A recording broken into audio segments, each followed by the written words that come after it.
Olá, este é um trabalho sobre o teste do polígrafo que foi produzido durante a disciplina de Avaliação de Desempenho no ano de 2021. Ele será apresentado por Felipe Menescal e por mim, Matheus Santos. O polígrafo é um aparelho utilizado para detectar mentiras. Ele é composto por diversos sensores que medem variações físicas da pessoa que está sendo avaliada, como, por exemplo, batimentos cardíacos, respiração, pressão sanguínea e condutividade elétrica. A ideia por trás de seu funcionamento é muito simples. Uma pessoa que está mentindo, ao ser confrontada, pode sentir emoções como medo, que farão seus batimentos cardíacos aumentarem. E ao ficar nervosa, por exemplo, o suor em seu corpo aumentará a condutividade elétrica de sua pele, que pode ser facilmente detectada na ponta de seus dedos. O teste do polígrafo consiste em fazer perguntas ao indivíduo para avaliar suas alterações fisiológicas e dizer se a pessoa está de fato falando a verdade ou não. O teste é bastante controverso e muitos especialistas questionam sua eficácia, isto porque o teste não é infalível, isto é, mesmo que uma pessoa esteja falando a verdade, é possível que o aparelho determine que ela está mentindo. Além disso, alguns cientistas alegam que é possível burlar o sistema. Ou seja, indivíduos que conseguem controlar seu corpo e suas emoções podem enganar o teste do polígrafo. Esses detectores são muitas vezes considerados como pseudociência e, pela lei brasileira, não podem ser utilizados para produzir prova acusatória no processo penal. Veremos mais adiante como modelar o mesmo utilizando o Teorema de Bayes e tirar possíveis conclusões. O Teorema de Bayes nos permite descrever a probabilidade do evento baseado em um conhecimento a priori. Vamos considerar um cenário hipotético a seguir. Em um grupo de 100 pessoas, há um criminoso. Ao serem questionadas, 99 falaram a verdade e apenas uma irá mentir. O teste do polígrafo tem 95% de chance de detectar se uma pessoa está de fato mentindo. Esta porcentagem é chamada de taxa de sensibilidade. O teste possui também 90% de chance de detectar se uma pessoa está de fato falando a verdade. Esta porcentagem é chamada de taxa de especificidade. Seleciona-se então aleatoriamente uma pessoa desse grupo para ser submetida ao teste. No teste, é perguntado se ela está mentindo. Ela responde que não. O aparelho então detecta que ela está mentindo. Qual a probabilidade de que ela esteja de fato mentindo? A maioria das pessoas, intuitivamente, diria que 95% é a resposta, que é a taxa de sensibilidade do aparelho. Porém, isso está errado, pois se considerarmos o grupo de 100 pessoas, chegaremos à conclusão que 5 estarão mentindo de acordo com o aparelho, mas apenas uma é a mentirosa de fato. Podemos modelar uma árvore de probabilidade para ilustrar melhor o problema. Olhando para a árvore, temos a probabilidade da pessoa ser a mentirosa, ou seja, a criminosa entre o grupo de 100 pessoas, representada pela letra M. Como temos uma criminosa entre 100, logo a probabilidade é de 1%, ou 0,01. A probabilidade da pessoa falar a verdade, ou seja, não ser a criminosa entre o grupo de 100 pessoas, representada pela letra V. Como temos uma criminosa entre 100, logo temos 99 pessoas que falam a verdade, então a probabilidade é de 99% ou de 0,99. Seguindo o caminho de M, temos duas possibilidades. A primeira é, dado que a pessoa mente, o detector retorna resultado positivo, que é dado para nós no enunciado do problema como 95%, a taxa de sensibilidade. Então a probabilidade do detector dar positivo, dado que a pessoa mentiu, ou P de positivo dado M, será 0,95. Essa será a nossa proporção de positivos verdadeiros. A segunda é dado que a pessoa mente, o detector retorna resultado negativo, ou seja, que ela falou a verdade apesar de ter mentido. Essa seria a nossa proporção de falsos negativos, que é justamente o complemento de positivos verdadeiros.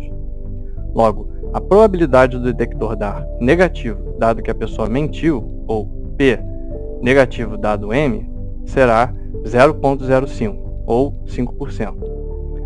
Agora, vamos seguir o caminho de V. Temos duas possibilidades. A primeira é, dado que a pessoa falou a verdade, e o detector retorna resultado negativo, ou seja, a pessoa de fato está falando a verdade.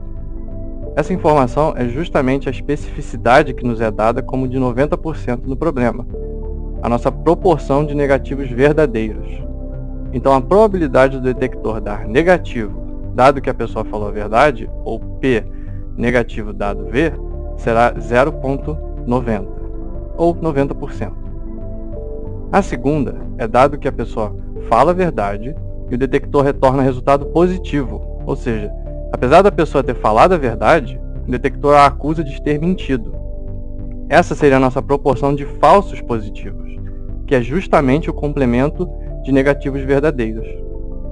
Logo, a probabilidade do detector dar positivo, dado que a pessoa falou a verdade, ou P positivo dado V, será de 10% ou 0,10. Essa árvore ilustra bem as diferenças de falsos positivos e negativos, e positivos verdadeiros e negativos verdadeiros. E como as pessoas tendem a achar que o complemento de positivo verdadeiro é igual ao falso positivo, que é um erro muito comum. Note também que a soma das probabilidades entre os nós V e M é 1.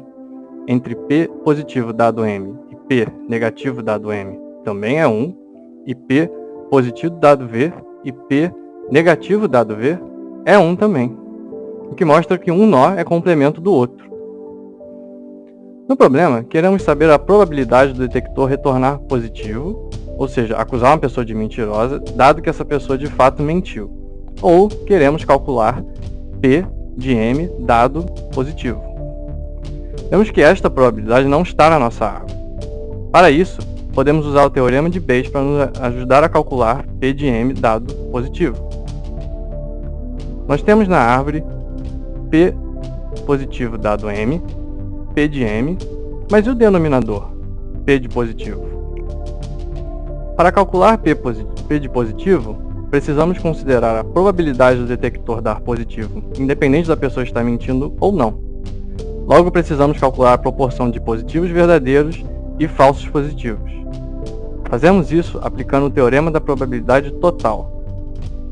Com o resultado de P positivo em mãos, agora temos o que precisamos para calcular P de M dado positivo, nos dando como resultado 0,088, ou 8,8%, que podemos aproximar para 9%. Isso significa que em menos de 10% dos casos, o detector consegue de fato identificar a pessoa que mentiu, nesse caso a criminosa. Pelo teorema de Bayes, podemos ter uma ideia do motivo para este resultado. Mesmo que o detector tenha 95% de chance de descobrir se uma pessoa está mentindo, dado que ela mentiu, e de 90% de chance dela estar falando a verdade, dado que ela falou a verdade. O prior será aquilo que sabemos a priori do nosso problema, ou uma hipótese a ser testada, que neste caso seria a proporção de pessoas mentirosas em relação às que falam a verdade. O likelihood, ou verossimilhança, será uma visão limitada daquilo que sabemos a priori, ou seja, dessas pessoas que mentem, quão certo é o detector em acusá-las como de fato mentirosas, que é dado por um resultado positivo. Também pode ser enxergado como um conjunto de evidências que estão pesando sobre a nossa hipótese. O marginalization será um fator de normalização. Temos que considerar o quanto dessas pessoas são verdadeiros positivos, de fato mentirosas, onde a hipótese é verdadeira, e quantos são falsos positivos, acusadas como mentirosas, mas estão falando a verdade, uma hipótese falsa. O posterior será a nossa resposta, ou seja, dado o conjunto de evidências que nós observamos como verdadeiras, queremos testar se a nossa hipótese é também verdadeira. Porém, como temos um prior muito baixo, 1% das pessoas são mentirosas, ou 1 no grupo de 100, o detector de mentiras produz um resultado não muito confiável. Uma forma intuitiva seria pensar nos falsos positivos, e neste caso são 10 pessoas dentre as 100 do grupo. Isso quer dizer que logo de cara o detector já identificaria 10 pessoas como mentirosas, apesar de elas estarem falando a verdade. Ao levar em consideração a pessoa criminosa, teríamos então nesse grupo de 10 pessoas mais uma. Então teríamos 11 pessoas no grupo de mentirosas que o detector produziu o resultado positivo. Significa que a probabilidade de uma delas ser a criminosa é de 1 entre 11, ou aproximadamente 9%. Além do mais, a proporção de pessoas que mentem mais do que falam a verdade seria intuitivamente sempre menor do que as pessoas que falam a verdade, o que acaba resultando em muitos falsos positivos. Com este exemplo prático, usando o teorema de Bayes, mostramos o quanto o detector de mentiras é ineficaz para identificar se uma pessoa de fato está mentindo. Logo, não seria um recurso dos mais confiáveis para produzir provas acusatórias em um processo penal. Agora mostraremos como é possível construir uma segunda árvore que modela o nosso problema considerando os nós a partir do inicial, como a probabilidade do teste dar resultado positivo e probabilidade do teste dar resultado negativo. Essas duas probabilidades são calculadas usando o teorema da probabilidade total. Esta é a nossa segunda árvore, onde cada probabilidade de cada evento já foi mapeada. Para calcular as folhas, basta aplicar o teorema de Bayes na primeira árvore. O que esta árvore nos traz de interessante? Vemos logo de cara que a probabilidade do teste dar positivo, ou seja, do detector apontar uma mentira, é de apenas 10,85%. Resultado este que se choca com a sensibilidade do aparelho, dada pelo enunciado como de 95%. Esta segunda árvore já nos dá uma ideia do quanto o detector de mentiras apresenta resultados ineficazes. Um outro ponto interessante é que podemos construir a primeira árvore a partir da segunda. Basta usar o teorema de Bayes. Vejamos como exemplo P de positivo dado M, ou seja, a probabilidade do teste dar positivo dado que a pessoa é mentirosa. Comparando essa fórmula com a de P de M dado positivo, vemos que o prior de uma foi 0,01 para cerca de 0,1, nos dando o resultado da primeira árvore de P de positivo dado M, que é de 95%. Parece ter sido uma mudança pequena, mas vemos que aumentamos o prior em 10 vezes. Vemos como essa mudança pode alterar o resultado de forma significativa. Podemos ainda modelar uma terceira árvore do nosso problema. Para tal, considere dois eventos onde C será o evento que o teste deu certo, ou seja, o detector de mentiras deu positivo para uma pessoa mentirosa, ou negativo para uma pessoa que fala a verdade. E E como sendo o evento onde o teste deu errado, ou seja, o detector de mentiras deu negativo para uma pessoa mentirosa e positivo para uma pessoa que fala a verdade. Podemos calcular as probabilidades de C e E usando qualquer uma das duas árvores, e o resultado será o mesmo. Usando a primeira árvore, temos P de C é igual a P de M vezes P de positivo dado M, mais P de V vezes P de negativo dado V. Ou seja, estamos considerando os casos onde o teste detecta com sucesso uma mentira ou uma verdade. Logo, P de C é igual a 0,9005.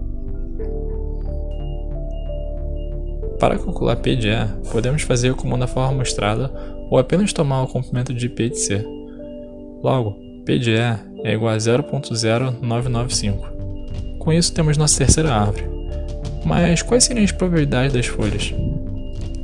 Observe que a probabilidade do teste dar certo ou dar errado independe da proporção de pessoas mentirosas e verdadeiras da nossa população.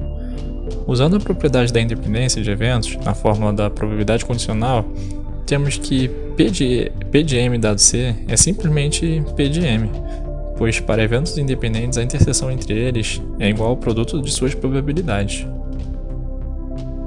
Ficamos então com a nossa árvore completa.